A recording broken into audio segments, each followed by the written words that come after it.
The moment my father signed his name at the bottom of those papers, my entire life was erased with one stroke of a pen. I was sitting across the table from him, watching his hand move steadily, deliberately, while my sister sat beside him, pretending not to smile.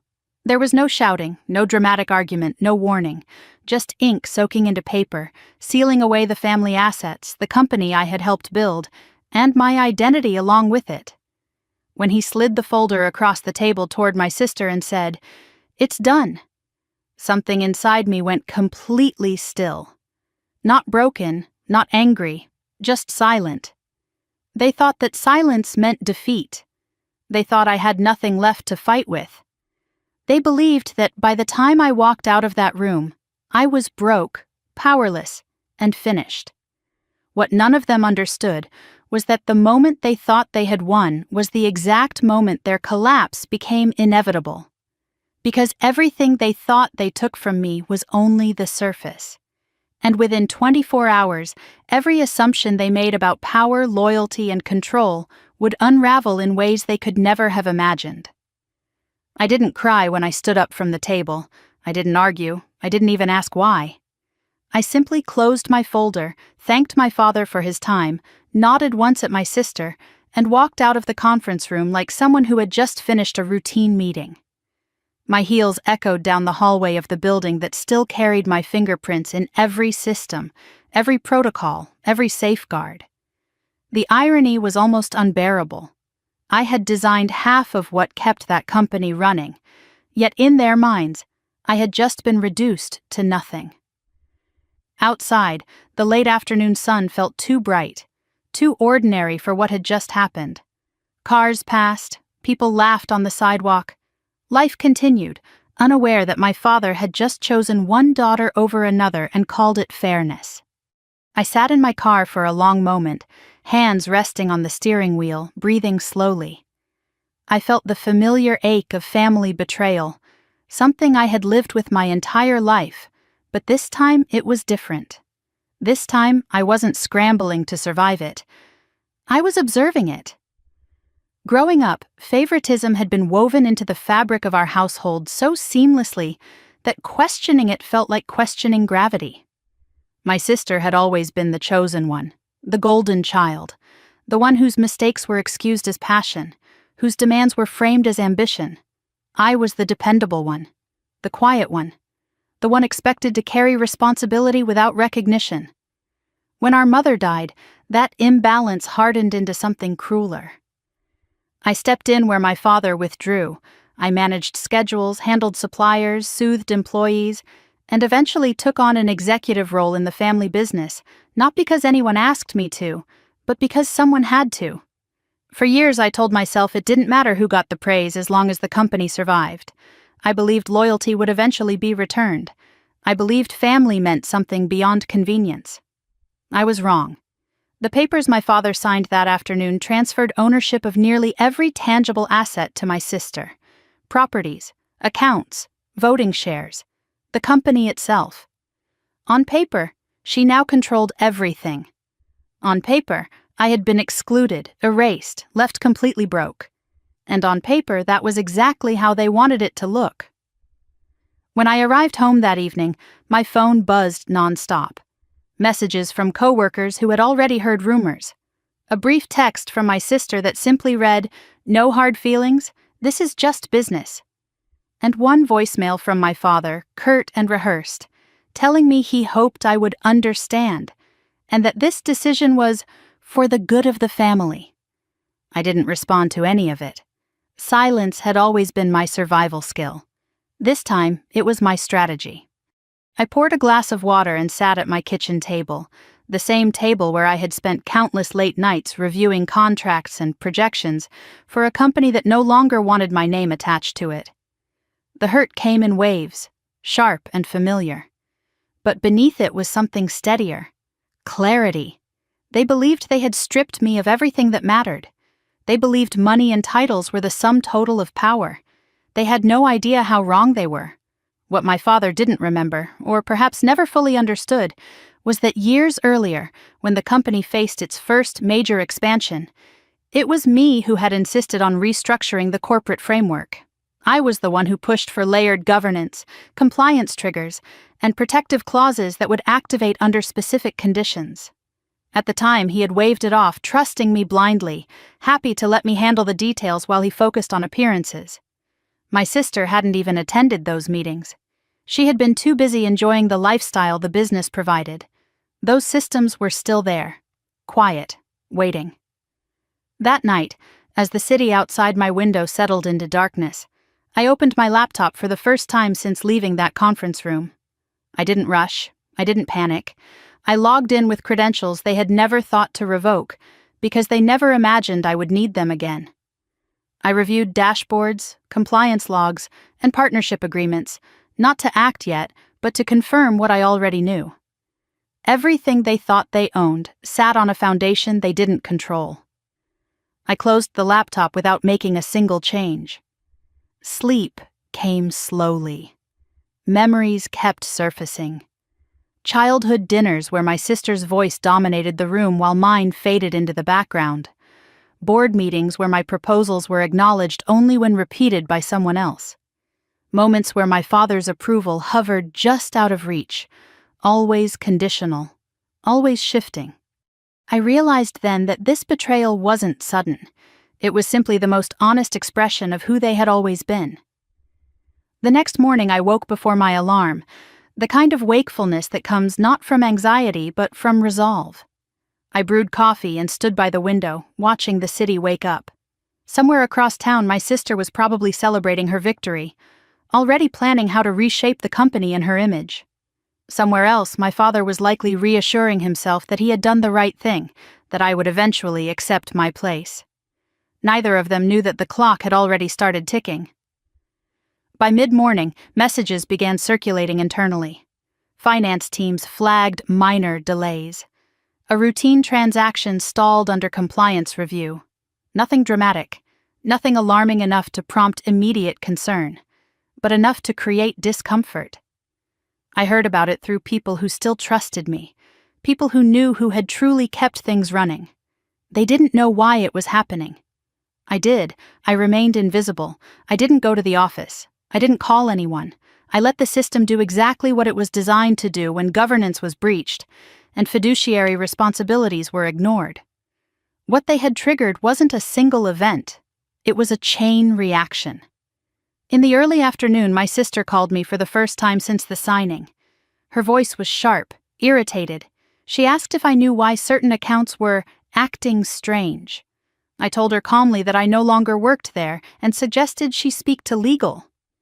There was a pause on the line, the first crack in her confidence. She hung up without saying goodbye. I smiled, just slightly. This wasn't revenge fueled by rage. This was consequence. They had believed manipulation would secure loyalty. They had mistaken my patience for weakness, my silence for surrender. They thought excluding me would simplify their lives. Instead, they had exposed how fragile their control really was. As evening approached, I sat alone again at my kitchen table, phone face down, untouched. Outside, the city lights flickered on, one by one. I thought about how easily power shifts when people underestimate the quiet ones, how often women like me are dismissed until the moment everything stops working without us. I didn't feel triumphant. I felt grounded. They had taken my name off the door. They had taken my shares. They had taken the illusion of belonging I had clung to for far too long. What they hadn't taken was my understanding of the system they now stood inside, blind and exposed. And this was only the beginning. By the time my sister realized that ownership on paper didn't equal control, by the time my father understood what he had truly signed away, it would already be too late. The collapse wouldn't be loud. There would be no single moment to point to, no villain to blame, just a steady unraveling that could not be reversed. I turned off the lights and went to bed knowing that while they slept, believing they had won, the foundation beneath them was already shifting. And tomorrow, the cracks would begin to show. The first call came at 8:12 the next morning, and I let it ring until it stopped. Then another followed, and another. By 9 o'clock, my phone felt heavier just sitting on the table, vibrating with urgency that no longer belonged to me. I didn't answer because I already knew what they were feeling. Confusion first, then irritation. And finally, the creeping sense that something fundamental was slipping out of their hands. At the company headquarters, the mood shifted subtly but unmistakably. It wasn't panic yet. Panic is loud. This was quieter. Tense whispers near the elevators. Finance staff rechecking numbers they had reviewed twice already. A delay in vendor payments that normally cleared without question. Someone joked about a system glitch, but the laughter didn't quite land. My sister arrived late, sunglasses still perched on her head, confidence carried like armor. She walked through the lobby as if she owned the place now because technically she did. People smiled at her out of habit, not loyalty. That distinction mattered more than she realized. In the executive conference room, she dropped her bag on the table and demanded updates. Why were payments stalled? Why was the compliance team suddenly requesting documentation that had never been required before? Why had a routine loan extension been flagged for review? The answers were vague, procedural, frustratingly non-committal. No one could point to a single problem, which made it impossible to fix. My father arrived shortly after, moving slower than usual. He had slept poorly. I could see it in the way he rubbed his temples, the way his gaze lingered on the glass walls as if expecting clarity to appear there. He listened while department heads spoke, nodding, asking questions that revealed more uncertainty than authority. "This doesn't make sense," he finally said. "We've never had issues like this." No one responded. They all knew the truth but didn't yet know how to say it. From my kitchen table, miles away and entirely uninvolved on paper, I watched the data flow in real time. The systems were behaving exactly as designed. When governance structures changed abruptly without full board verification, safeguards activated. When fiduciary oversight shifted to a single untested authority, risk protocols triggered. Nothing was frozen outright. That would have caused immediate alarm. Instead, everything slowed. Just enough to create pressure. Just enough to force scrutiny. I took a sip of coffee and closed the dashboard again. This was the part no one ever sees. Revenge fantasies focus on confrontation, on dramatic exposure. But real consequences unfold in silence, buried in clauses no one bothered to read because they trusted the wrong people to explain them later. My sister didn't attend those meetings years ago. She didn't sit beside me when I argued for layered approval processes. She didn't roll her eyes when my father complained that I was making things too complicated. She certainly didn't remember signing off on structures that gave operational independence to committees she never paid attention to. By noon, the first external call came in. A longtime partner requested clarification on the recent ownership change. They wanted assurances about continuity and oversight. My sister reassured them with practiced charm, promising everything was under control. She didn't realize the question itself was a warning. When the call ended, she slammed her hand on the table. "Why does everyone suddenly need reassurance?" she snapped. "Nothing has changed." But everything had changed. Across town, I met with an old colleague for lunch. Someone who had left the company years earlier after being sidelined much the same way I had been. We talked about neutral things at first, weather, traffic, mutual acquaintances. Then she looked at me and said quietly, "They finally did it, didn't they?" I nodded. She didn't ask for details. She didn't need them. People like us recognize the pattern immediately, the betrayal, the assumption that competence equals compliance. "They're already struggling," she said after a pause. "I heard finance is a mess." I smiled faintly. "It's not a mess," I said. "It's a mirror." Back at headquarters, my father pulled my sister aside. His voice was low, urgent. He asked if she had spoken to me. She scoffed and said there was no reason to. That I was out, that I had no leverage, that whatever was happening was a temporary inconvenience. He wanted to believe her. He needed to believe her. Because acknowledging otherwise meant facing the possibility that he had underestimated the one child he had always taken for granted. The afternoon brought more questions. A bank requested updated compliance confirmations. An auditor flagged an inconsistency in reporting authority. Legal advised caution before signing anything new. Each request was reasonable, each delay defensible. Together they formed a tightening circle. My sister called again, this time leaving a voicemail. Her tone was sharper, irritation edging toward panic. She asked if I had done something. I deleted the message without listening to the end. By evening, my father sat alone in his office, staring at the framed photo of the three of us taken years ago at a company anniversary dinner. I remembered that night, how he had thanked my sister publicly for her vision while I stood beside them, unmentioned, invisible. The memory didn't hurt anymore. It clarified. He picked up his phone and hovered over my contact name. Put it down. Picked it up again. Pride and fear waged a quiet war inside him. Meanwhile, my sister paced her living room, heels discarded, wine glass untouched. She scrolled through emails, trying to find something solid to grab onto. Everything felt slippery now. People were polite but distant, helpful but cautious. The loyalty she assumed came with ownership was nowhere to be found. She didn't know it yet, but she had crossed an invisible threshold, the point where people stop trusting your authority and start protecting themselves from it. That night, I slept soundly. The next morning, the situation escalated without anyone pulling a single obvious lever. A major supplier requested revised terms pending internal review. A scheduled expansion meeting was postponed. The company's internal chat buzzed with speculation, quickly shut down by HR reminders about professionalism. My sister arrived earlier this time, determined to project control. She wore a tailored suit, her hair flawless, her voice clipped and commanding. But confidence without substance is brittle. It cracks under pressure.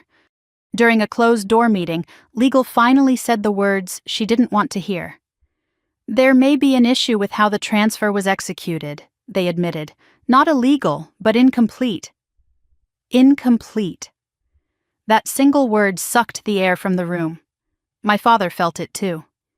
He leaned back in his chair, eyes narrowing as he replayed the signing in his mind. How quickly it had happened. How little he had questioned. How eager he had been to believe this would solve everything. For the first time, doubt crept in. He didn't call me yet, but my name hovered in the room like a ghost neither of them could ignore. From my side of the city, I watched the ripple spread. Partners hesitating, advisors urging caution, systems doing exactly what they were meant to do when control changed hands without understanding. This wasn't about punishment, it was about exposure, the kind that reveals who actually holds things together when titles mean nothing. By late afternoon, my sister's confidence had fully eroded. She snapped at assistants, blamed advisors, accused teams of incompetence. Each outburst isolated her further. My father finally called me just before sunset. I let it ring once, twice. Then I answered. His voice was strained, carefully neutral. He asked how I was. I told him I was fine. He asked if I had noticed any unusual activity at the company. I said I no longer worked there and suggested he speak with his legal team. There was a pause, heavy, loaded. "We may need to talk," he said quietly. "About what?" I asked. He hesitated. "About everything." I looked out my window as the city darkened, lights flickering on one by one. "I don't think there's anything left to discuss," I replied. He didn't argue. He couldn't. The silence between us stretched, unfamiliar and uncomfortable. Then he hung up. As night settled in, I closed my laptop again without touching a single control. Everything was already in motion. The safeguards, the questions, the doubt. They believed power was something you could transfer with a signature. They were learning, too late, that control is something you earn, something you understand, something you don't notice until it's gone. I turned off the lights and prepared for bed, knowing that tomorrow would be louder. Not because I would speak, but because the systems they ignored would continue to answer for me. By the third morning, the tension had thickened into something everyone could feel, but no one wanted to name. It clung to the air inside the company like humidity before a storm, heavy and oppressive, making every conversation feel strained and every decision feel dangerous. The illusion that this was a temporary glitch had already begun to crack. My sister stood in front of the floor-to-ceiling windows of her new office, staring down at the city as if dominance alone could restore order. The chair behind her desk was still unfamiliar, the leather unbroken, the space not yet molded to her presence. She had wanted this office for years. Now that she had it, it felt colder than she imagined. "Why is nothing moving?" she demanded without turning around. The head of finance shifted uncomfortably in his seat. He had worked under me for years, had trusted my judgment even when he didn't fully understand the framework behind it. Speaking to her now felt like navigating a minefield. "Funds aren't frozen," he said carefully. "They're delayed, pending review." "Review of what?" she snapped. "Governance alignment," he replied. "Risk exposure, authority verification." She spun around, disbelief flashing across her face. "I own the company. What authority do they need beyond that?" No one answered immediately, not because they didn't know, but because the truth was complicated, and complicated truths rarely go over well with people who expect simple obedience. In another part of the building, my father sat through a meeting with legal advisors, his hands clasped tightly in front of him. He had never liked these conversations. Too many words, too many caveats, too many reminders that signing something didn't always mean understanding it. "There are mechanisms in place," one of the lawyers explained, flipping through a thick binder. "They were implemented years ago to protect the company from unilateral decisions." My father frowned. "By whom?" The lawyer hesitated for just a second too long. "By your former chief operations lead." He knew exactly who that was. My name wasn't spoken, but it hung there, unmistakable. A memory surfaced uninvited. Years earlier, sitting at the same long table, arguing for layered oversight after watching another family business implode from unchecked authority. My father had been distracted that day, scrolling through his phone, trusting me to handle it. He had trusted me because I was dependable, because I didn't demand credit, because I didn't make noise. He trusted me enough to forget me. By midday, the first rumor slipped beyond the company walls. A business columnist tweeted a vague observation about internal instability at a once solid family enterprise. No names, no accusations, just enough to spark curiosity. My sister saw it within minutes. "Who's talking to the press?" she shouted, storming out of her office. "I want names." No one answered. Fear had begun to replace loyalty, and fear makes people quiet. From my apartment, I watched the story unfold through channels that had nothing to do with gossip, market indicators, partner communications. The subtle shift in tone when professionals stop assuming stability and start preparing for fallout. I had spent years learning to read those signals. They were speaking loudly now. I didn't intervene. I didn't need to. What my sister didn't understand was that control isn't about visibility. It's about influence. About being embedded so deeply into a system that your absence becomes impossible to ignore. She had inherited a structure she didn't know how to read. In the early afternoon, she called an emergency meeting with senior leadership. Her voice was tight, her posture rigid, confidence forced rather than assumed. "We are not in crisis," she declared. "We are transitioning, and transitions come with resistance." A few heads nodded. Most stayed still. One executive cleared his throat. "With respect, the concern isn't resistance, it's uncertainty. Partners are asking who has final approval authority for certain decisions." "I do," she said sharply. "Legally, yes," he replied. "Operationally, it's more nuanced." She stared at him, anger flaring. "Are you questioning my authority?" "I'm questioning the framework," he said calmly. "The one that's been in place for years." Years. The word landed harder than she expected. That framework had my fingerprints all over it. While she fought battles she didn't understand, I spent the afternoon revisiting old emails. not to dwell, but to remind myself how thoroughly I had been erased long before that signing ceremony. Messages where my warnings were acknowledged and ignored. Reports where my name was removed before presentation. Decisions credited to others that originated in my late-night analyses. This wasn't just about assets or control. It was about recognition. About what happens when competence is treated as a resource rather than a person. By late afternoon, my father's composure had begun to fray. He sat alone in his office, door closed, staring at the transfer documents again. The signatures were clear, the intent unmistakable, and yet the reality refused to align with what he had expected. He replayed the conversation with me the night before. My calm voice, my refusal to engage, the way I had declined his offer to talk without hesitation. For the first time, he felt something dangerously close to fear. Not fear of losing the company. Fear of losing the narrative he had built in his own mind. The story where he was a fair father, where his decisions were justified, where my silence meant agreement. My sister felt it too, though she would never admit it. She scrolled through her contacts, calling in favors, leaning on connections she believed were loyal to her. Each conversation ended the same way. Polite concern, vague reassurances, no commitments. Power, she was learning, doesn't transfer as cleanly as property. As evening approached, the compliance department issued a formal notice. Routine, procedural, but firm. Certain approvals would require additional verification until governance questions were resolved. It wasn't a shutdown. It was worse. It was a pause with conditions. My sister read the notice 3 times, her hands trembling slightly. She called legal again, demanding explanations they could no longer soften.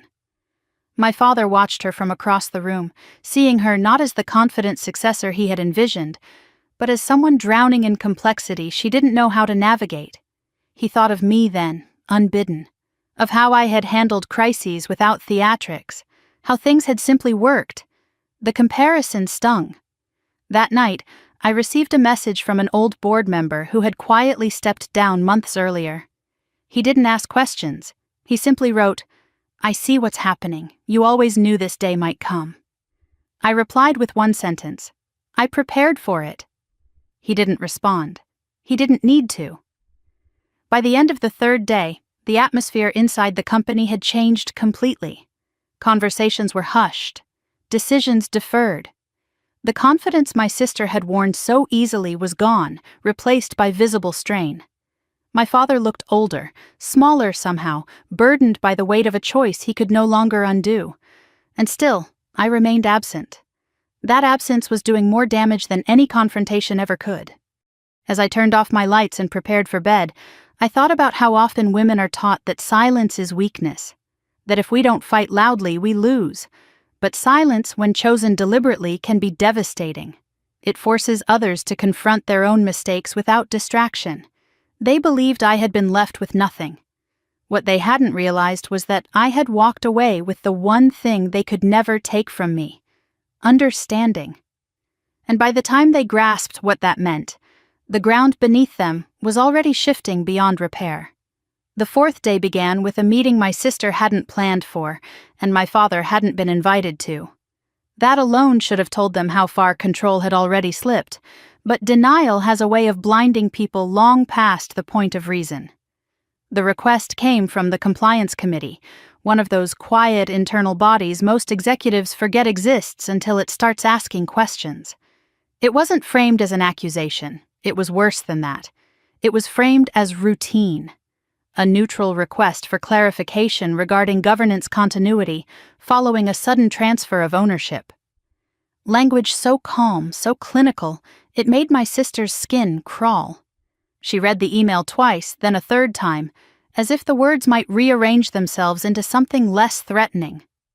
They didn't. The meeting was scheduled for that afternoon. Mandatory attendance, no proxies allowed. At headquarters, the tension had shifted again, no longer confused, no longer irritated. Now it was wary. Employees moved more carefully, conversations cut short the moment someone senior walked by. The building itself felt like it was holding its breath. My sister sat at her desk, tapping her nails against the polished surface, rehearsing answers in her head. She told herself this was procedural, that it would pass. That ownership meant authority, and authority meant immunity. She had grown up watching my father glide through crises on reputation alone. She expected the same protection. What she didn't understand was that the system had never been designed to protect personalities.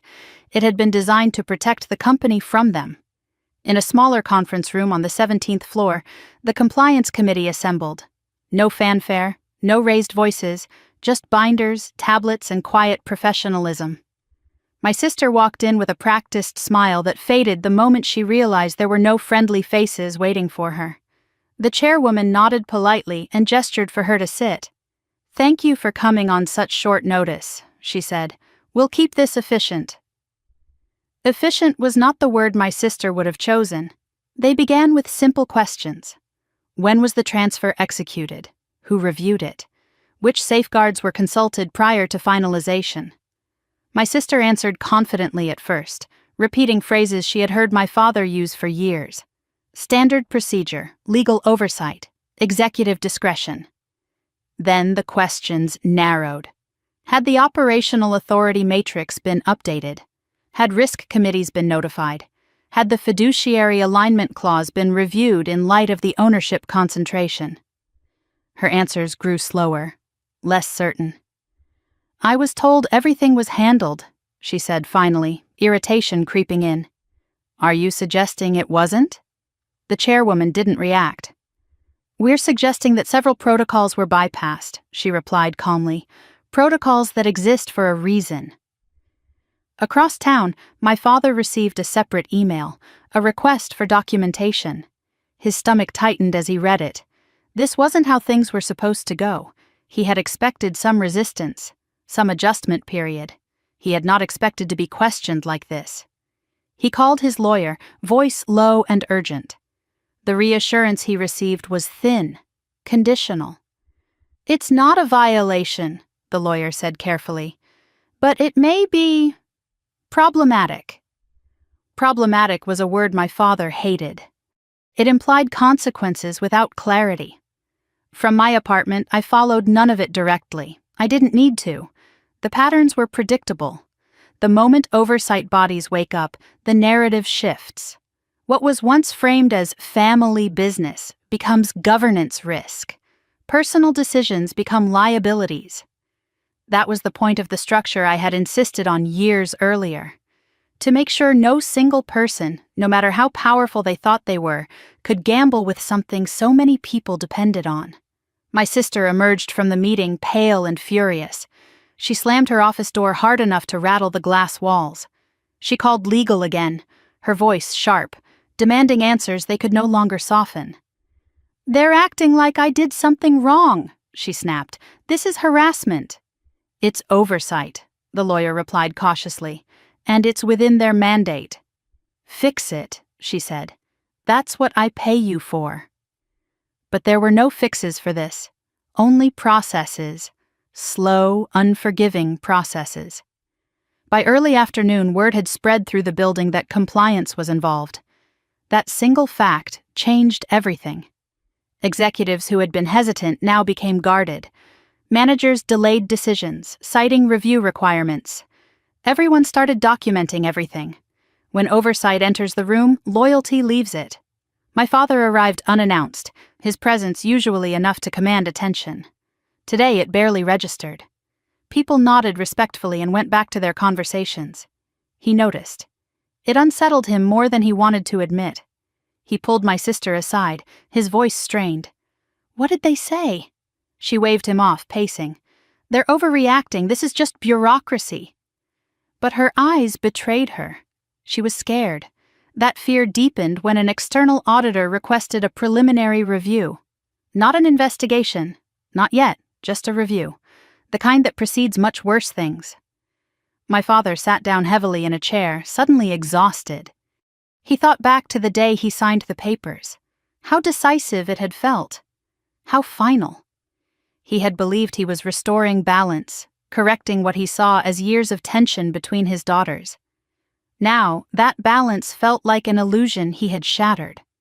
For the first time, he wondered what I had known that he hadn't bothered to ask. That evening, a senior partner requested a private call with my sister. She took it eagerly, hoping for reassurance. Instead, she was met with careful distance. The partner expressed concern about stability, about leadership continuity, about reputational risk. "I assure you everything is fine," she said, forcing confidence. "I hope so," the partner replied, "because if it isn't, we'll have to reconsider our exposure." When the call ended, she stared at her phone, hands trembling. Exposure. Risk. Words she had never associated with herself before. I spent that evening walking through my neighborhood, letting the cool air settle my thoughts. People passed me, unaware of the quiet implosion unfolding behind closed doors. I felt no rush of satisfaction, no glee, just a steady sense of inevitability. This was what happened when betrayal met structure, when manipulation collided with accountability. Back at headquarters, my father sat alone in his office long after everyone else had left. He pulled out an old notebook, one I had once used during strategy sessions. Flipping through it, he saw my handwriting. Diagrams, notes about risk mitigation, warnings scribbled in the margins. For the first time, he read them carefully. The realization settled slowly, heavily. I hadn't just worked for that company, I had protected it, and he had handed it to someone who had never understood what protection required. That night, my sister called me again. This time, she didn't leave a voicemail. She hung up after the second ring, pride warring with desperation. I saw the missed call and did nothing. Silence, once again, did the work for me. By the end of the fourth day, the company was no longer pretending everything was normal. The language had changed. So had the tone. What had started as a family betrayal was now an institutional reckoning. And still, no one had heard my voice. They were beginning to understand that the most dangerous thing I had done wasn't walking away. It was building something they couldn't dismantle without me. As I turned out the lights that night, I thought about how often people confuse control with ownership, how easily they dismiss the ones who quietly hold things together. They believed signing me out would make me irrelevant. Instead, it had revealed exactly how essential I had always been. And tomorrow, the pressure would increase. By the fifth day, denial was no longer an option. It had been replaced by something far more dangerous: desperation disguised as strategy. My sister arrived at headquarters before sunrise, heels clicking sharply against the marble floor as if speed alone could restore authority. The lobby lights were still dim, the security guard barely looking up as she passed. That small detail would have enraged her on any other day. Today, she didn't even notice. Her mind was already racing ahead, assembling half-formed plans, grasping for control that had begun slipping faster than she could track. Inside her office, she dropped her bag and stared at the city below. The glass reflected her image back at her, sharp and tense, a woman who looked powerful but felt anything but. She had spent the night scrolling through legal briefs and executive summaries she barely understood, searching for a sentence that would tell her this was temporary, that it could still be reversed. None of them did. By 8 o'clock, the emergency leadership meeting was underway. The mood had changed completely from the confident post-signing days. No one smiled, no one joked. Phones lay face down on the table, silent but threatening. "We need to act," my sister said, breaking the tension. "Now, not later." The head of legal leaned forward, hands folded carefully. "We need to be precise," he said. "Any move we make right now will be scrutinized." "Then we make the right move," she snapped. "This company can't just stall. We'll lose credibility." "You're already losing it," someone muttered under their breath. She heard it. "What was that?" she demanded. No one answered. Silence filled the room, thick and uncomfortable. My father sat at the end of the table, shoulders slumped slightly, eyes fixed on a spot no one else could see. He hadn't slept. That much was obvious. The confident patriarch he had always been was eroding, replaced by a man confronting the consequences of his own shortcuts. "We should bring her back," he said suddenly. Every head turned. My sister stared at him, disbelief flashing across her face. "Her? You know who I mean," he said quietly. The room froze. "No," she said immediately. "Absolutely not. That would be admitting we made a mistake." He looked at her then, really looked, and something hardened behind his eyes. "We did make a mistake." The words hung there, heavy. Across the city I was at my desk, reviewing nothing urgent, nothing connected. I had deliberately stepped away from the noise. The systems didn't require my attention. They were doing exactly what they were designed to do. Still, I could feel the shift. When people panic, they reach backward, toward what's familiar, toward the person they underestimated. I didn't answer my phone when it rang that morning. I watched it light up, then go dark. The silence was no longer just a boundary, it was leverage. Back at headquarters, my sister stood abruptly, chair scraping loudly against the floor. "This is ridiculous," she said. "We're not crawling back to someone who has no stake here anymore." "She has more stake than you realize," my father replied. That was the moment the illusion shattered. She stared at him, stunned. "What is that supposed to mean?" He didn't answer. Because answering meant admitting that he had known, at least on some level, how much of the company's real control had rested with me. It meant acknowledging that signing me out hadn't erased my influence. It had exposed it. The meeting dissolved shortly after, not because decisions had been made, but because no one knew what to do next. By midday, the first real blow landed. A major partner formally suspended collaboration pending governance clarification. The email was polite, professional, devastating. It cited risk exposure, instability, and lack of clear operational authority. It was copied to legal, compliance, and my sister directly. She read it twice, then slammed her laptop shut. "This is your fault," she snapped at my father. "You rushed this." His jaw tightened. "You pushed for it. And you signed," she shot back. The argument escalated quickly, years of unspoken resentment bubbling to the surface. Accusations flew, regrets surfaced. The kind of fight that happens when two people realize they've lost something together and don't know how to face it. I wasn't there to hear it, but I didn't need to be. The fracture had been inevitable. That afternoon, legal delivered another update. Compliance had escalated their review. Not an investigation yet, but closer. Requests for documentation were becoming more detailed, timelines more compressed. "We need cooperation," the lawyer said carefully. "Full transparency." My sister laughed bitterly. "Transparency? After everything she's done?" The lawyer hesitated. "She hasn't done anything." That was the most unsettling part. I spent that afternoon walking through a bookstore, letting the quiet steady me. I picked up a novel I'd been meaning to read for years, flipped through its pages, then set it back down. My thoughts kept circling the same realization. This wasn't about me anymore. It was about what happens when people confuse power with possession. Late in the afternoon, my father finally did what he should have done days ago. He called my old number again. This time, when I answered, his voice was stripped of authority. "We need your help," he said. I didn't respond immediately. I let the silence stretch, not to punish him, but to hear what he would say next. "I shouldn't have done it that way," he added. I didn't realize."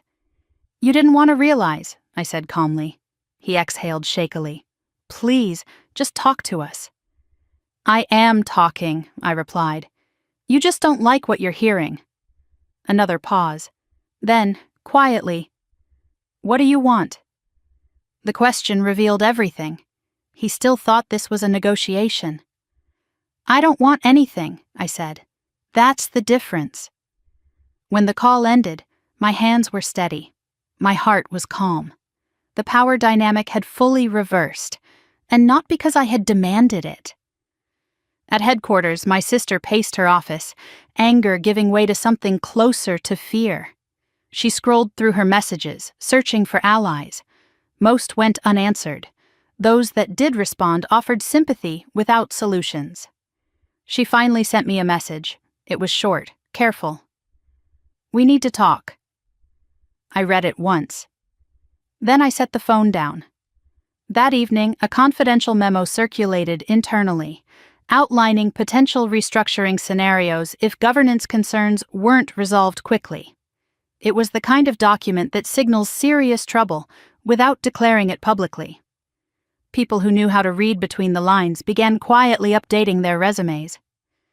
My father sat alone again that night, staring at the darkened city outside his office window.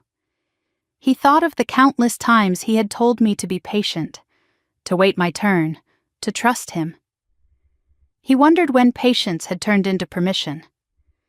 My sister went home early, her confidence shattered. The house she now owned felt cavernous, oppressive. She poured a drink she didn't finish, and sat on the couch scrolling through headlines that hadn't yet named them, but would soon. And I went to bed knowing the fifth day had done what I never could have done by force. It had made them reach for me not out of dominance, not out of obligation, but out of need. They still believed I might save them. They were wrong. Because the truth was simpler and far more final. I wasn't preparing to return. I was preparing to let the structure finish what it had started. The first thing my sister learned that morning was that power doesn't disappear loudly. It freezes. Her phone started vibrating at 6:12, sharp and insistent against the nightstand. She ignored it at first, rolling onto her side, convinced it was another anxious email she could deal with later. But it didn't stop. Calls stacked on top of each other. Notifications layered so fast the screen blurred. By the time she finally grabbed the phone, her heart was already racing. Finance, legal, operations. She answered the first call without speaking. "We have a situation," the voice on the other end said, tight and controlled. "Several operational accounts aren't processing." "What do you mean, aren't processing?" she snapped, sitting upright. "Frozen?" "Not frozen," he replied. "Delayed, conditional." That word again, conditional. By the time she arrived at headquarters, the building felt wrong, too quiet, too still. The usual morning rush had been replaced by small clusters of employees whispering near their desks, eyes flicking up when she passed. Doors that were normally open were closed.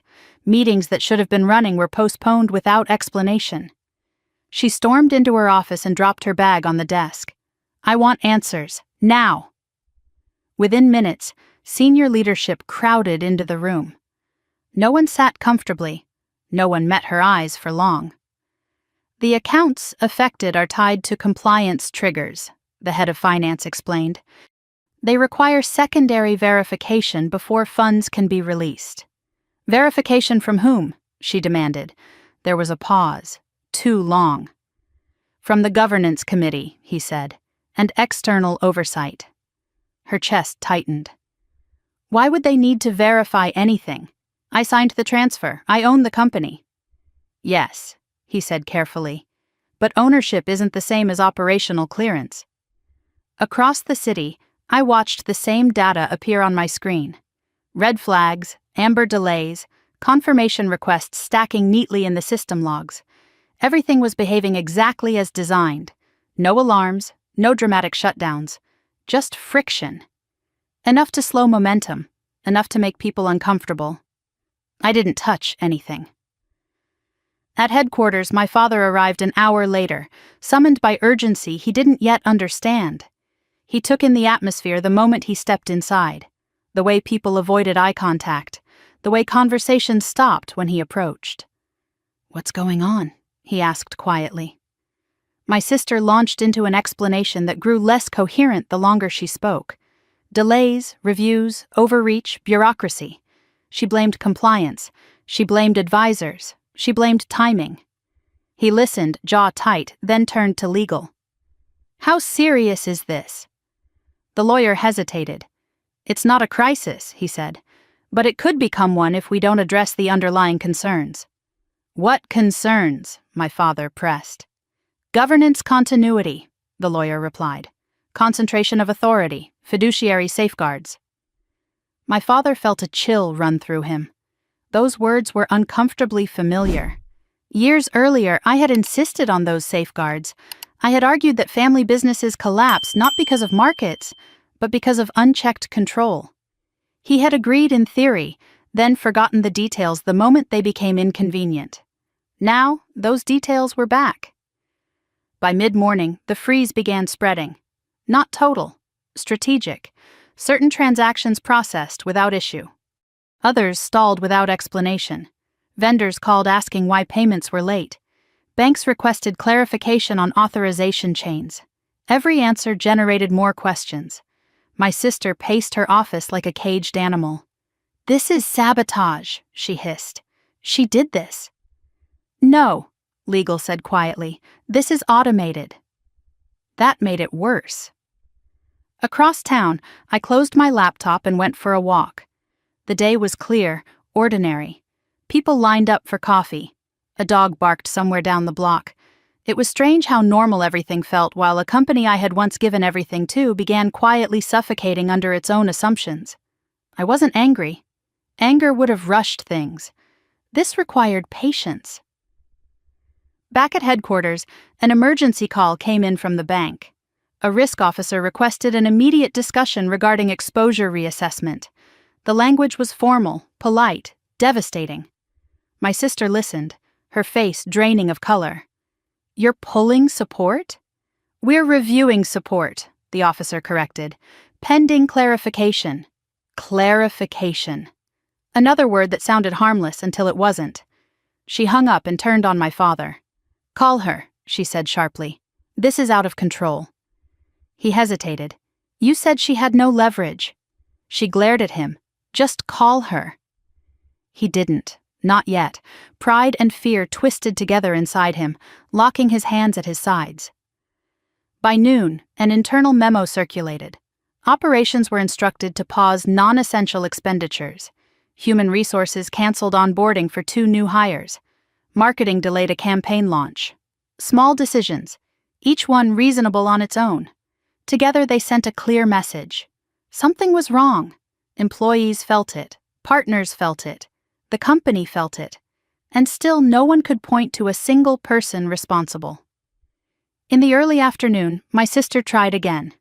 This time she left a voicemail, her voice tight, clipped, carefully controlled. "We need to resolve this," she said. "Whatever you think you're proving, it's hurting the company." I listened to the message later and deleted it. What she didn't understand was that the company wasn't being hurt. It was being protected. From instability, from unilateral control, from decisions made in haste and arrogance. By 3 o'clock, legal delivered the update that changed everything. "Compliance has escalated the review," the lawyer said. "If concerns aren't addressed within 24 hours, the matter moves to formal investigation." 24 hours. The room went silent. My father felt his stomach drop. He knew what that meant. Investigations didn't care about family. They didn't negotiate. They exposed. My sister laughed, sharp and brittle. "This is insane. They can't do this." "They can," the lawyer said. "And they will." Across the city, I felt the shift before I saw it. The clock had started. Not because I pressed a button, but because the conditions had been met. Governance breached, safeguards activated, oversight engaged. I sat at my desk and opened my laptop one last time, not to intervene, but to confirm. The countdown had begun. At headquarters, panic replaced anger. My sister snapped orders no one rushed to follow. Advisors spoke in careful tones, distancing themselves. My father sank into a chair, suddenly very old. "Call her," he whispered. Still no one did. They were afraid of hearing my voice more than they were afraid of losing everything. That evening, as the building emptied, my sister stood alone in her office, city lights flickering on below. The glass reflected her back at herself, a woman who had everything on paper and nothing where it mattered. She finally sent one more message. No demands, no accusations, just 4 words. "Please, talk to us."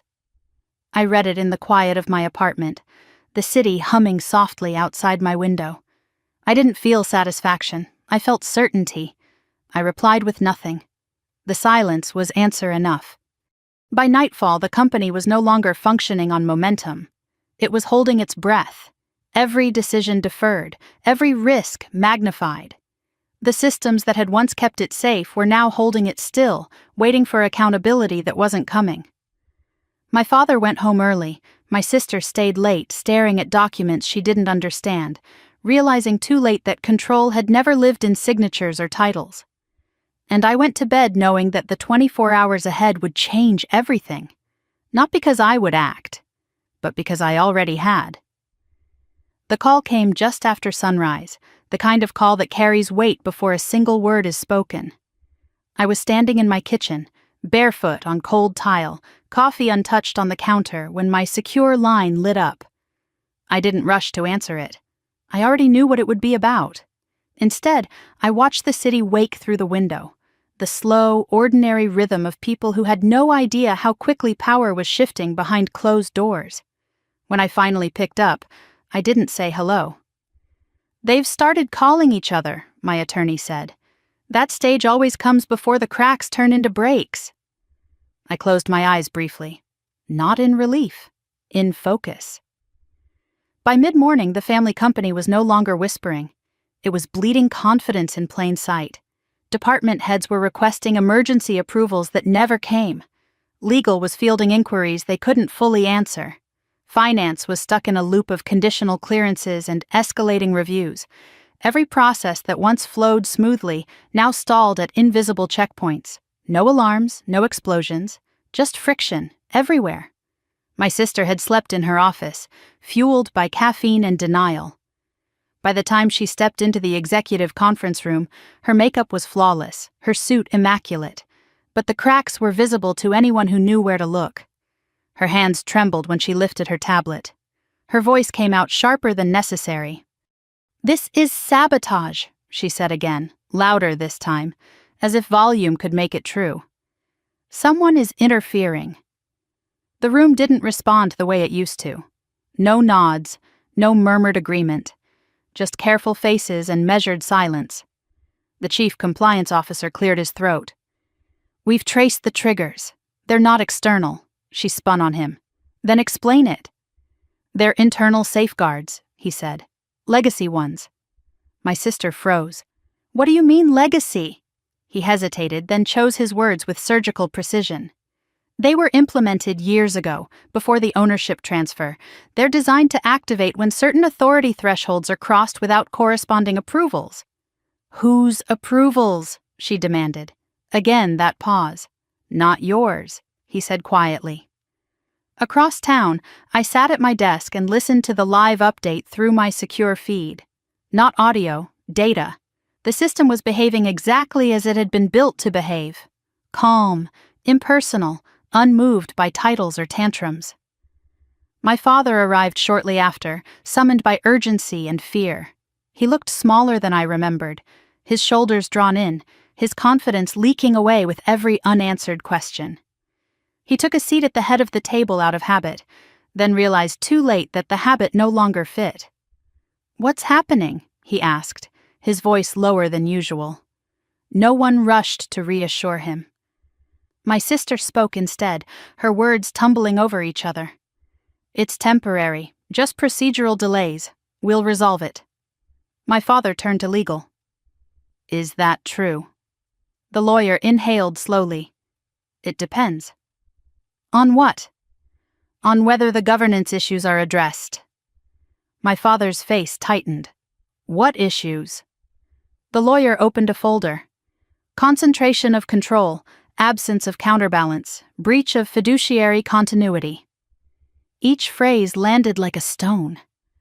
I remembered the meeting years ago when I'd insisted on those exact protections, the way my sister had rolled her eyes, the way my father had waved it off as unnecessary caution. They had signed anyway, more interested in speed than substance. Now speed had abandoned them. By noon, the first partner pulled out. It wasn't dramatic. No press release, no confrontation, Just a polite email citing unresolved governance concerns and risk exposure. A temporary pause in collaboration. Temporary pauses have a way of becoming permanent. My sister slammed her tablet onto the table. Call them back. We did, the head of strategy said. They won't commit until the review clears. Her jaw clenched. Then clear it. We can't, he replied. Not unilaterally. The word echoed in the room. Unilaterally.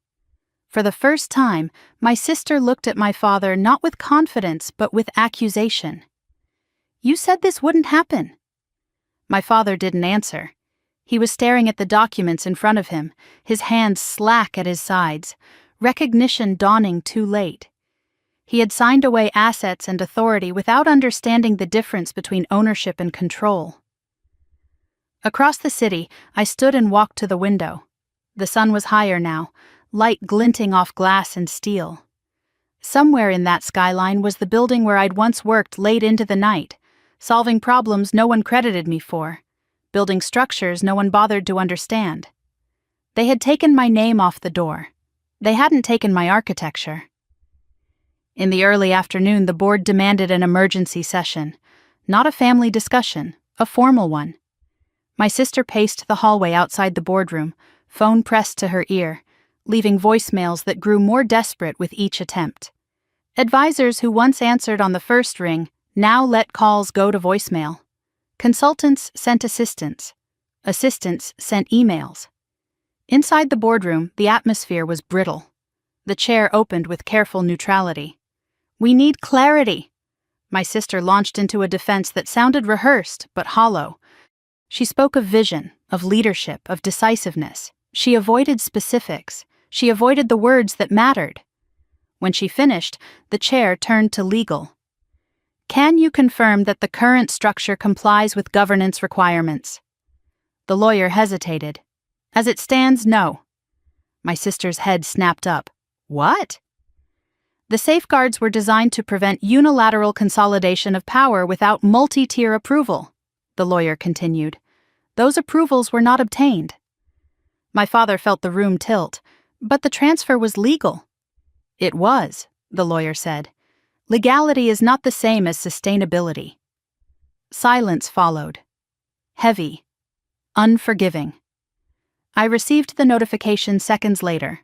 The board had initiated an external review. That was the point of no return. Once external oversight enters, control leaves the room. By late afternoon, the press began sniffing around. Not headlines yet. Questions. Carefully worded inquiries about internal stability, leadership transitions, governance reviews. The kind of questions that signal vulnerability without accusing it. My sister tried to project calm. She scheduled a staff meeting, spoke about transparency and resilience. Her voice didn't carry the authority she thought it did. Employees listened politely and left unsettled. My father retreated to his office and closed the door. That was when he finally called me. I let it ring, not because I was cruel, because I was precise. When I answered on the third call, I didn't speak first.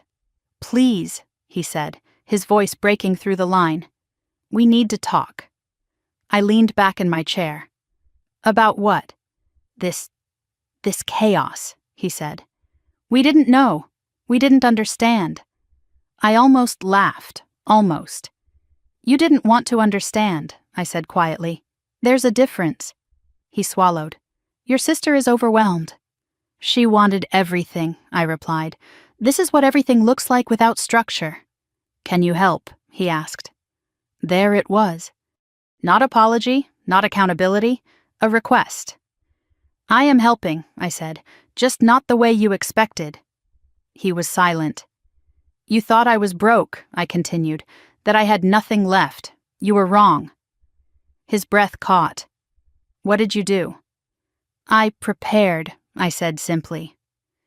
I ended the call before he could respond. As evening fell, the company was no longer pretending. The freeze had spread. Not total, but enough to paralyze. Vendors demanded assurance. Banks requested documentation. Regulators scheduled preliminary inquiries. My sister sat alone in her office again, staring at a city that no longer felt like it belonged to her. She opened her laptop and searched for my name, and for the first time, she found what she hadn't expected.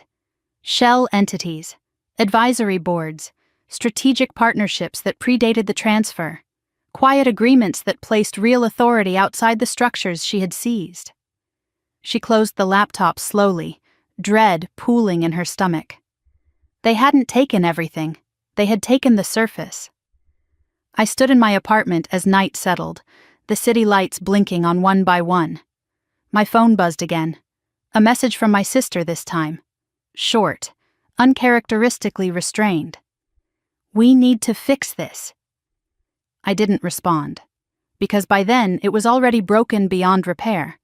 The company was collapsing inward, not from an attack, but from exposure. From the sudden realization that power without understanding is just noise, and the people who had believed I was finished were only beginning to understand how wrong they had been. By the time the sun rose on the second day, the company no longer felt like it was in trouble. It felt like it was being examined under a microscope. Nothing dramatic had happened overnight, no headlines, no sirens. But when my sister walked into headquarters that morning, she could feel it immediately. The air was tighter. Conversations stopped too quickly. People who once hovered now kept a careful distance, as if proximity itself carried risk. She checked her phone before reaching her office. 12 missed calls, 3 from legal, 2 from finance. 1 from a number she didn't recognize, which she already knew meant regulators. Inside her office, she dropped into the chair and stared at the city through the glass. 24 hours earlier, she had believed this was a temporary disruption. A glitch. Something she could overpower with authority.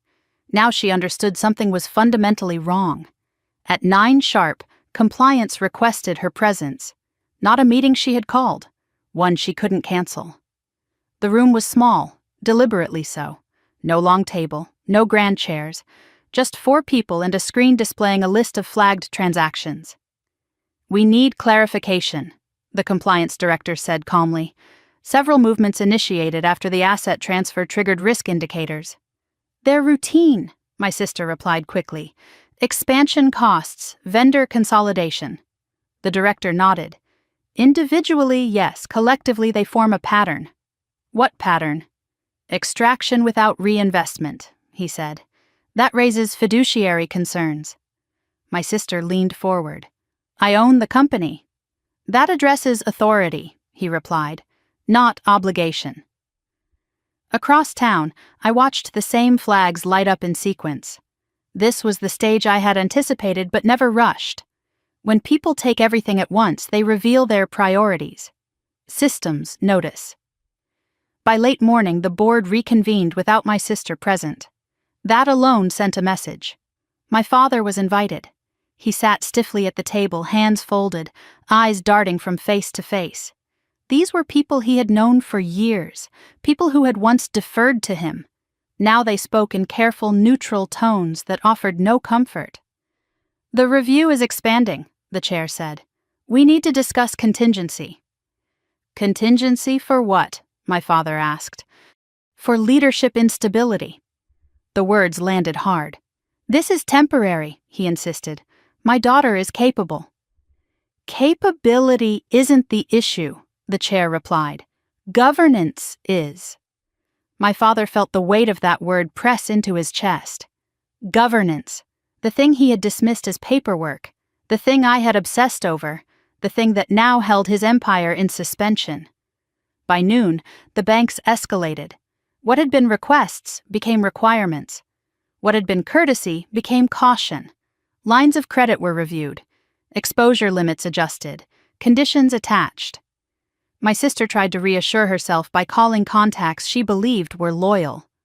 One by one, they responded with variations of the same phrase. "We need to see how this plays out." That phrase had always meant one thing. "You're on your own." I spent the afternoon in meetings of my own, quiet ones, with people who understood what was happening because they had helped build it, advisors who knew the difference between assets and leverage, partners who had trusted me long before my family ever did. "They're panicking," one of them said after reviewing the latest reports. "Yes," I replied, "which means they'll make mistakes." At 3 o'clock, my sister made one. She issued a directive bypassing an internal review process, attempting to force a transaction through manually. The system rejected it, automatically. That rejection triggered a cascade: audit logs flagged, oversight notified, external reviewers alerted. She slammed her fist against her desk, breath coming fast and shallow. "Get legal in here," she snapped. Legal arrived pale. "You can't do that," the lawyer said. "It looks like circumvention." "I don't care what it looks like," she hissed. "I need liquidity." The lawyer hesitated. "If you push this further, it strengthens the case against us." Against us? That word stung. My father arrived moments later, drawn by reports of escalation. He took in the scene, his daughter pacing, legal standing rigid, the atmosphere thick with fear. "Stop," he said quietly. My sister rounded on him. "Stop what?" "This," he gestured helplessly. "All of this." She stared at him, disbelief flashing across her face. "You said this was mine." "It is," he said, "but maybe we need to slow down." She laughed, sharp and brittle. "Slow down? They're tearing us apart." He flinched. "They're not tearing us apart. Something else is." For the first time, the thought crept into his mind, fully formed and terrifying. This wasn't chaos. This was design. Across the city, I received the alert confirming the attempted override. I didn't intervene, I forwarded it, not to regulators, to the board. Within the hour, the board chair requested an emergency call with my father, not my sister. That exclusion spoke louder than any accusation. When my father returned from the call, his face was ashen. "They're considering interim measures," he said. My sister froze. "What kind of measures?" "Temporary reassignment of operational authority," he replied. Her eyes widened. "They can't do that." "They can," he said softly, "and they might." Something inside her cracked then, not fully, but enough. She looked at him not as a co-conspirator, but as someone who had led her into a trap. "You promised me," she whispered. He had no answer. As evening approached, the first article appeared online, not sensational, not accusatory. Just a measured piece about internal reviews and leadership questions within a prominent family company. The comments were worse: speculation, doubt, questions about succession planning, about competence. Reputation, once fractured, doesn't heal quickly. My sister read every word, her confidence draining with each scroll. She drafted a statement, deleted it, drafted another. Nothing felt right. She finally sent me a message. Longer this time. "We didn't know what you had built. We didn't think it mattered. Please, we need your help." I read it once, then again. And then I closed my phone. Because the truth was, they had known. They just hadn't cared. Late that night, my father sat alone in his study, documents spread across his desk. He reread agreements he had signed years ago, clauses he had skimmed, footnotes he had ignored. The language was clear now in a way it had never been before. Control was conditional, always had been, and those conditions were no longer being met. Across the city, I prepared for the next phase. Not action, revelation. The systems were doing their work. The oversight was tightening. The company was being forced to confront the difference between ownership and stewardship. And my family was learning far too late that taking everything doesn't mean you understand anything. By midnight, my sister stopped sending messages. Not because she had given up, but because she was finally afraid. And fear, unlike arrogance, has a way of telling the truth. The morning everything finally broke, no one announced it. There was no dramatic alert, no urgent email stamped high priority. The collapse didn't arrive like an explosion. It arrived like gravity, pulling every unstable thing downward at once. At 7:43, the first regulator walked into headquarters. She wasn't wearing a power suit or carrying an entourage, just a neutral blazer, a tablet tucked under her arm, and an expression so calm it unsettled everyone who noticed her. She checked in at reception, presented credentials, and asked politely to be escorted to a conference room. Within minutes, 3 more followed. By 8, the building was locked into protocol mode. Employees were instructed to remain at their desks. External calls were rerouted. Internal messaging slowed to a crawl, as approvals were frozen pending review. The kind of review that didn't end quickly. My sister was in her office when the knock came. Not a courtesy knock, a firm one. She opened the door to find legal, compliance, and security standing together. "They're here," legal said quietly. Her throat tightened. "Who?" "You know who." Down the hall, my father stepped out of his office at the same time, drawn by the sudden shift in energy. He watched the group escort my sister toward the main conference room, her spine straight, her face pale but composed. For a brief, irrational moment, he thought she might still talk her way out of this. He was wrong. Across the city, I sat at my desk and watched the access logs update in real time. Oversight engaged. External review confirmed.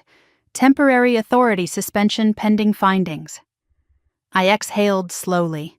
This was the point of no return. In the conference room, the regulators wasted no time. "We're here to conduct a formal inquiry into governance breaches, fiduciary conduct, and potential misrepresentation," the lead investigator said, her tone clinical. "This process requires full cooperation." My sister nodded stiffly. "Of course." The investigator turned to legal. "We'll begin with documentation." Boxes arrived. Digital files were accessed. Audit trails unfolded line by line. Every shortcut, every override attempt, every flagged transaction. Patterns emerged quickly. My sister tried to explain. "I was consolidating operations." The investigator didn't look up. "Without required approvals." "I had authority." "You had ownership," the investigator corrected. "Authority is conditional." That word again. Conditional. My father sat in a separate room waiting. No one had invited him into the inquiry. That exclusion cut deeper than any accusation. He wasn't even considered relevant enough to question. When legal finally approached him, their faces were grim. "They're suspending operational control," the lawyer said. "Effective immediately." My father's breath caught. "Suspending who?" "All executive authority currently assigned to your younger daughter," the lawyer replied. "An interim committee will assume control."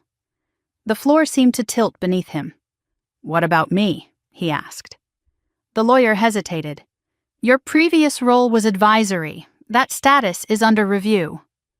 Under review. The phrase felt like a verdict. Inside the conference room, my sister felt the walls closing in. The investigators were no longer asking questions. They were confirming conclusions. "This override attempt," the lead investigator said, tapping the screen, "triggered an escalation clause." My sister's voice cracked. "I was trying to save the company." The investigator finally met her eyes. "From whom?" Silence. Because the answer was obvious. From oversight, from accountability, from limits. At 10:15, the board convened without her, without my father. An interim chair was appointed. External advisors joined the call. The tone was no longer cautious. It was decisive. "We need to stabilize operations," the chair said. "That requires distancing the company from the individuals who triggered this review." Names weren't spoken. They didn't need to be. By late morning, the press had caught wind of it. This time, the articles were sharper. Words like inquiry, suspension, governance failure crept into headlines. My sister read them from her phone in the conference room while regulators continued combing through records. Her confidence drained with every update.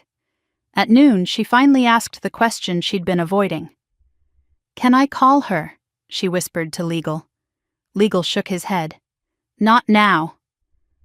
Across the city, my phone buzzed anyway. A call from my father. I answered this time. His voice was hoarse. "They're taking it all." I leaned back in my chair. "They're reviewing it." "You knew," he said. "You knew this would happen." "I knew it was possible," I replied. That's why I built safeguards. You let us walk into this." "No," I said calmly. "You walked." I stepped aside. He was quiet for a long moment. "She's scared," he said finally. "So was I replied. That ended the conversation. At headquarters, the investigators concluded their initial assessment. "We'll be issuing a formal notice," the lead investigator said. "Until further review, you are prohibited from exercising executive authority." My sister's hands shook. "What does that mean?" "It means," the investigator said evenly, "you no longer control this company." The words hung in the air. Control, gone. Security escorted her out of the conference room, not forcibly, respectfully, but unmistakably. Employees watched from their desks, pretending not to stare. Whispers rippled through the floors. The woman who had claimed everything now had nothing to command. My father saw her in the hallway, eyes glassy, face tight. He reached for her arm instinctively. She pulled away. "This is your fault," she hissed under her breath. He flinched, the accusation landing where guilt already lived. By mid-afternoon, the interim committee issued its first directive. All non-essential projects paused. External communications centralized. A public statement prepared. It didn't mention names. It didn't need to. The company had distanced itself. At 4:30, the banks followed suit. Credit lines suspended pending outcome. Risk exposure reassessed. The structure collapsed inward, not from force but from removal of trust. Across the city, I closed my laptop. It was done, not finished but irreversible. The systems had spoken. The oversight had engaged. The illusion of control had dissolved. I stood and walked to the window, watching traffic move below. Life continuing, indifferent to power struggles and family betrayals. My phone buzzed again. A message from my sister this time. "No accusations, no demands." "I didn't know," it read. "I swear I didn't." I stared at it for a long moment. Then I typed a single reply. "That's the problem." At headquarters, my father packed up his office in silence. He avoided mirrors, avoided eye contact. Every step felt heavier than the last. When he left the building, no one stopped him. No one followed. For the first time in decades, he walked out with no authority behind his name. My sister remained inside longer, sitting in an empty office staring at the city she thought she owned. By nightfall, the company issued its official statement. Calm, measured, reassuring, commitment to transparency, cooperation with regulators, focus on long-term stability. The market responded with caution, not panic. The company would survive, just not under them. I poured myself a glass of water and sat at my desk one last time, reviewing the final updates. Authority suspended. Oversight active. Interim leadership installed. The collapse was complete, not loud, not vengeful, just inevitable. And as the city lights flickered on, I understood something with absolute clarity. They had taken everything that could be signed. I had kept everything that mattered. The silence after collapse is always louder than the chaos that comes before it. On the morning of the third day, the company was still standing, but it no longer belonged to my family in any meaningful way. Authority had been stripped, names removed from decision chains, access downgraded to observation only. My sister's executive badge no longer opened doors. My father's name no longer stopped conversations. They were present, but irrelevant. At 8:15, an official notice arrived in their inboxes at the same time. Neutral language, cold precision, temporary suspension of executive authority, restriction from operational influence, mandatory cooperation with ongoing investigation, no expiration date. My sister read it twice, then a third time, as if the words might change if she stared long enough. They didn't. Her hands trembled as she set the tablet down on the desk she no longer controlled. "This can't be permanent," she said, more to herself than anyone else. Legal didn't respond immediately. That hesitation told her everything. My father sat across from her in the stripped-down meeting room the interim committee had assigned them. No portraits on the walls, no polished wood table, Just a functional space meant for people who no longer mattered enough for comfort. "They're freezing us out," she whispered.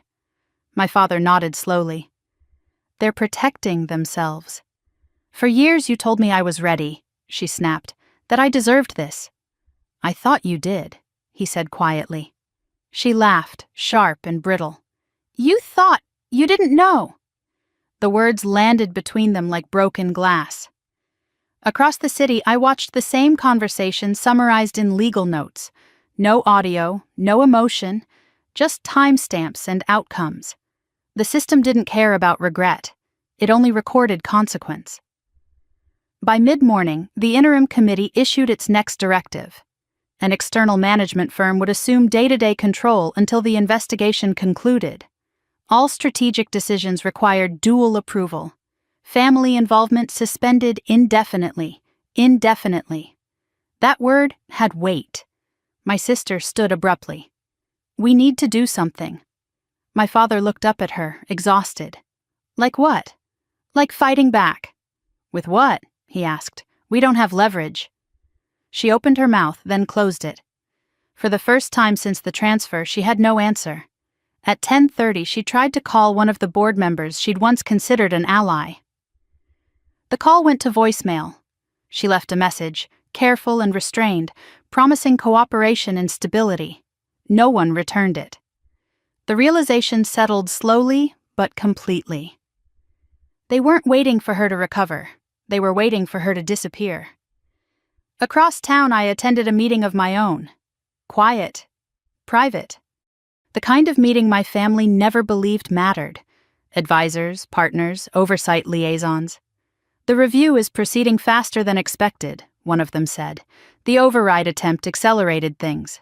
"Yes," I replied, "it usually does." "There will be consequences," another added, "beyond removal." "I understand." They studied me carefully, not with suspicion, with respect. "You won't be implicated," the lead advisor said. "Your safeguards are documented. Your distance from the transfer is clear." I nodded. That was the point. By noon, the market reacted again, not with panic, but with restraint. A slight dip, a signal of uncertainty. Analysts began asking questions about succession planning and risk exposure. Questions invite answers, and answers were coming. My sister saw the first analyst report on her phone and felt something inside her finally give way. Not anger, not fear, defeat. "They're blaming me," she said flatly. My father didn't argue. He had stopped trying to protect her from the truth, perhaps because he finally saw his own reflection in it. "They're blaming instability," he said, "and we represent it." She turned on him. "You signed everything." "And you demanded it," he replied. The room went quiet. In that silence, something irreparable fractured between them. Not trust. That had been gone for years. But illusion. They could no longer pretend they were victims of circumstance. They were authors of it. In the early afternoon, my sister did something she hadn't done in years. She walked, out of the building, past the security desk that no longer acknowledged her, into the street where no one recognized her, no one cared who she was. She stood on the sidewalk for a long moment, the city rushing around her, and realized she had nowhere to go that mattered. Her phone buzzed. A message from my father. "Come back. We need to talk." She ignored it. Across the city, I received another update. The regulators had identified additional discrepancies. Not criminal, but careless. Enough to justify extended oversight. This would not resolve quickly. I leaned back in my chair and closed my eyes, not in satisfaction but in release. The weight I'd carried for years loosened its grip. At 4 o'clock, the interim committee released an internal memo. Calm, reassuring, transparent, commitment to ethical governance, respect for oversight, clear separation from prior leadership decisions. The language was deliberate. They were rewriting the story, and my family was no longer in it. My father read the memo alone in his study that evening, glasses slipping down his nose, the words blurring together. He remembered another memo, years ago, one I had written and begged him to read. He had skimmed it, dismissed it. Overcautious, he had said. Now caution was all that remained. He picked up the phone and dialed my number. This time, when I answered, he didn't speak immediately. I should have listened to you, he said finally. I didn't respond. I thought strength meant decisiveness, he continued. I thought control meant ownership. And now, I asked quietly, and now I see I was wrong. I let the silence stretch, not to punish him, to let the truth settle. I don't want to lose my family, he said, voice cracking. You already did, I replied, when you chose convenience over integrity. He exhaled shakily. Is there any way back? I considered the question carefully, not emotionally, logically. There's no way back, I said. Only forward, separately. He didn't argue. That night, my sister sat in her apartment, lights off, scrolling through news articles that no longer mentioned her name. She reread messages she had sent me, each one unanswered. For the first time, she wondered not how to regain power, but who she was without it. Across the city, I stood on my balcony and watched the skyline glow against the dark. The company would survive. It would adapt. It always had. Just not under the people who believed they owned it by birthright. The collapse was complete. What came next would not be revenge. It would be reckoning. And for the first time in my life, I wasn't waiting to see what my family would do. I was deciding what I would. The day after authority was stripped, my father woke to a house that no longer felt like his. The walls were the same. The furniture hadn't moved. But something essential was missing. Something he had carried for so long he mistook it for permanence. Control had been his language. Without it, the silence pressed in on him from every corner. He sat at the kitchen table long after his coffee went cold, staring at his phone. No missed calls, no urgent emails, no advisors waiting for direction. For the first time in decades, the world wasn't asking him for anything. Across town, my sister woke in her apartment with a pounding headache and a sense of vertigo she couldn't shake. The curtains were still drawn from the night before. Her phone lay face down on the floor where she'd dropped it. She didn't reach for it right away. When she finally did, the screen confirmed what she already knew. No updates, no reversals, no rescue. The suspension stood. At headquarters, the interim management moved efficiently, almost gently, like surgeons operating on a patient who could survive only if the infection was fully removed. Meetings were shorter, decisions were documented. Every action passed through oversight. The company felt steadier already. That was the cruelest part. It was functioning better without them. By mid-morning, my father received the official letter by courier. Thick paper, formal language, no accusations, just boundaries. He was barred from representing the company in any capacity. Any attempt to intervene would be documented. Any attempt to influence would be escalated. He read it twice, then folded it carefully and set it aside like something fragile. Years ago, he would have laughed at such a letter, dismissed it as theater. Now it read like a verdict. Across the city, I was in a quiet meeting room reviewing long-term plans with people who had never once questioned my competence. The contrast wasn't lost on me. We're entering the stabilization phase, one of them said. Once oversight is satisfied, the company will need a permanent leadership structure. I nodded. With accountability built in. Of course, he replied. That's non-negotiable now. I almost smiled. At noon, my sister finally called my father. He answered on the second ring. They're cutting me out, she said without preamble. He closed his eyes. I know. They won't even let me consult, she continued, anger rising. I built this with you. You inherited it, he corrected softly. And you underestimated it. She went silent.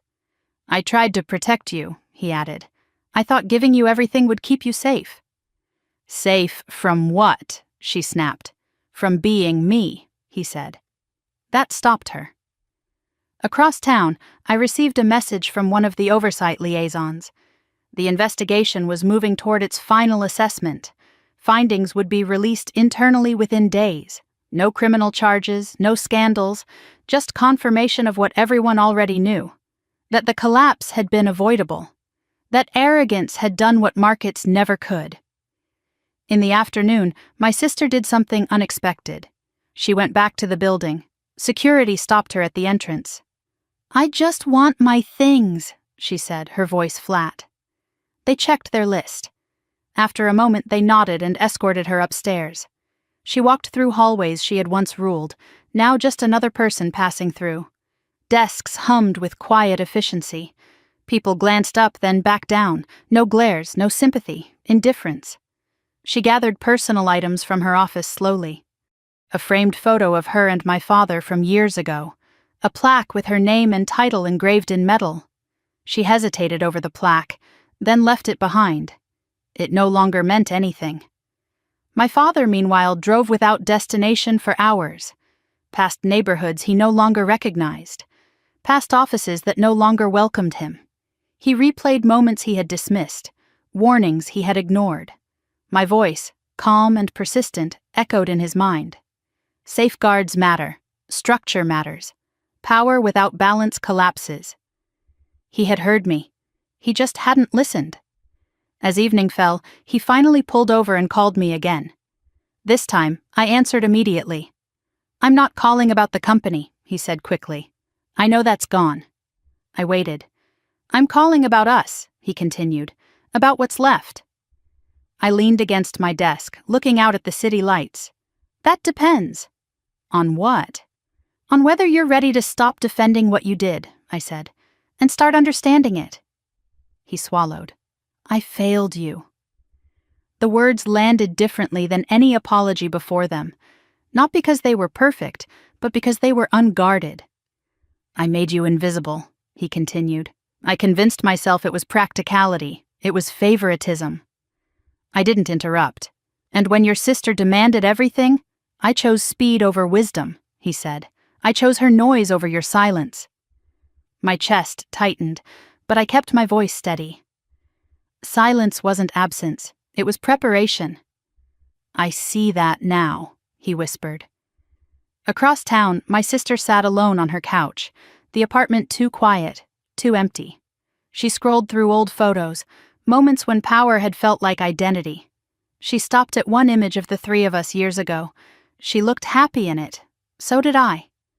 She set the phone down and stared at the wall, the first genuine thought breaking through the fog. If she hadn't taken everything, would any of this have happened? The answer terrified her. That night, the board finalized its internal report. Clear, methodical, unemotional. The collapse had not been caused by malice, but by concentration of unchecked authority. The safeguards had worked. The company would recover. The family would not be part of that recovery. I received the report shortly before midnight. I read it once, then closed the file. There was nothing left to prove. My father sat at his kitchen table again, the house still quiet, but the silence no longer felt empty. It felt earned. He finally understood that the price of control is often the loss of connection, and that some losses cannot be reversed. My sister lay awake, staring at the ceiling, no longer plotting her return. For the first time, she wasn't thinking about power. She was thinking about what she had traded for it. Across the city, I turned off my lights and stood by the window, watching the city breathe. I didn't feel triumph. I felt resolution. The collapse had done what confrontation never could. It had told the truth. And the truth, once revealed, doesn't need to shout. It just waits for you to catch up. The first morning after everything settled, I woke up without checking my phone. That alone told me how far I'd come. For years, my days had started with alerts, messages, silent calculations about what problem I'd need to absorb before anyone else noticed it existed. Power used to feel like vigilance, like being on guard at all times. Now the quiet felt earned, not dangerous.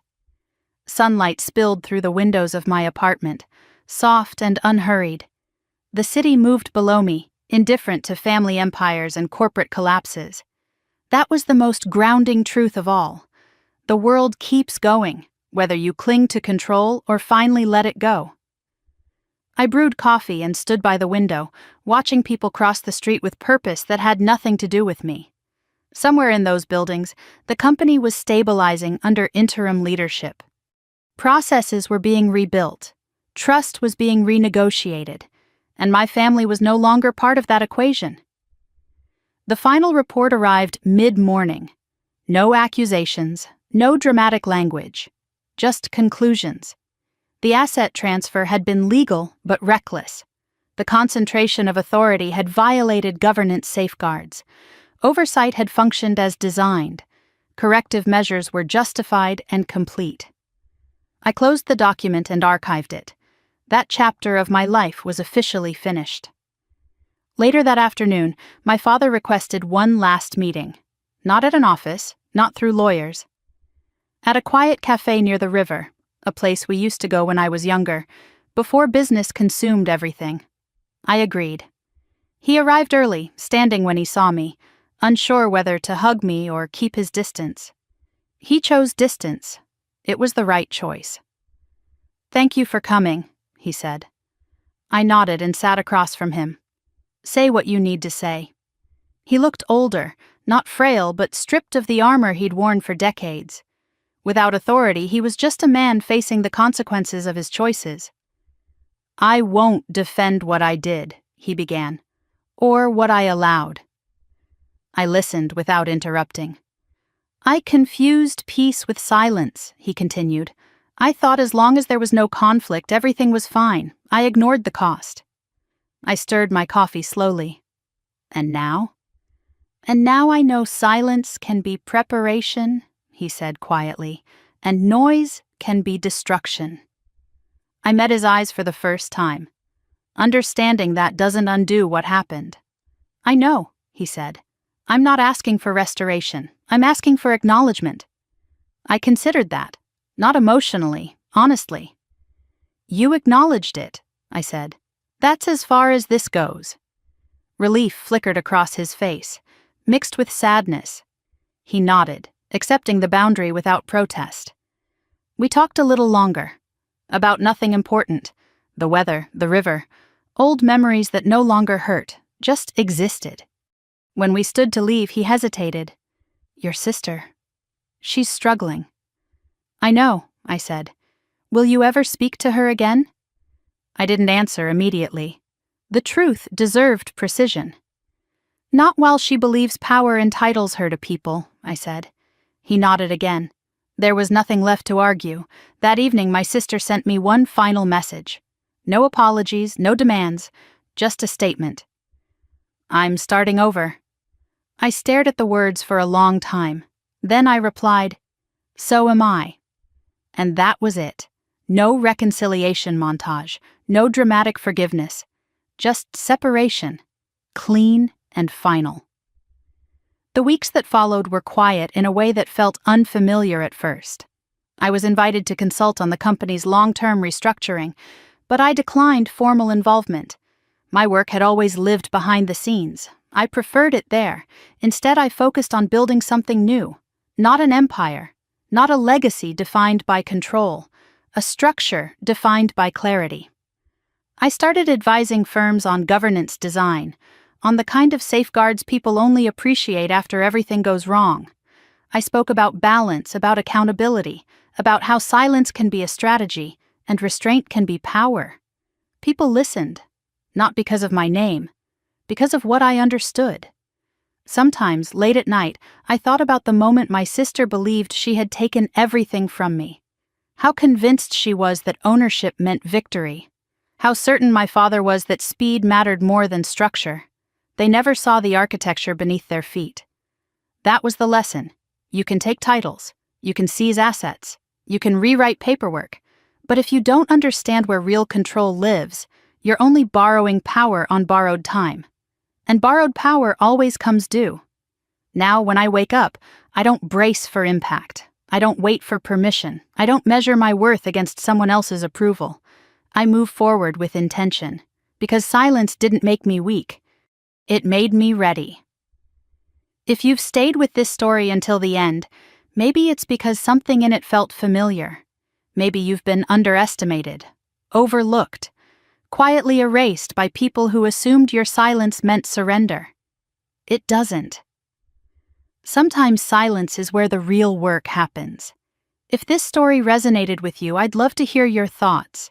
Share your perspective in the comments. Let me know where you're listening from and what part of this journey stayed with you the most. And if you want more stories about quiet strength, strategic patience, and the kind of justice that unfolds without shouting, make sure you like this video and subscribe to the channel. I'll be right here, telling the stories that remind us all that losing everything isn't the end. Sometimes it's the moment everything finally begins.